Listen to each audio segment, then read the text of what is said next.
I'm Haisten Willis, and this is my year-end review.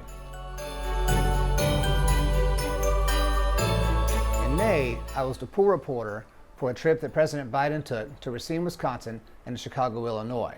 I was able to fly on the plane and accompany him on his stops. There were 2 stops that day, and both of them to me were very interesting.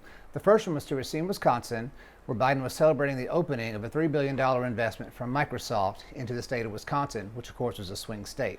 On top of that, the project was on top of a failed project that Trump had done with Foxconn. So the whole point of this trip was for Biden to go up there and sort of needle Trump for having the failure with the Foxconn project in Wisconsin. So we did that. We flew up there. I told about what was happening. He gave his speech, etc., etc. We then left. We took an extremely short flight, about 15 minutes, down to Chicago. The point of this second stop was for Biden to speak to who I assume are some very well-heeled donors in the Chicago area. One thing that stood out was when we got out, the first thing I saw to my right was the big Trump hotel that's in Chicago. So that stood out. Then we came in, we had to wait for a little bit in a holding room.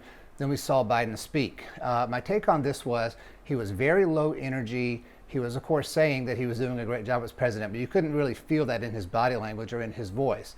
And then he started saying, it's too early to look at the polls. The polls don't mean anything just yet.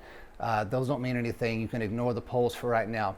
And as a reporter, that really stood out to me because what I realized was if Biden is saying that, that means he's down in the polls. That means he's losing the race, and that means that he knows he's losing the race. I had not really been paying attention to polls, national polls, general election polls at that time because it was so early.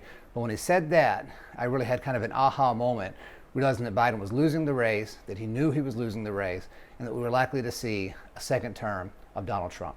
I'm Haisten Willis, White House reporter for the Washington Examiner.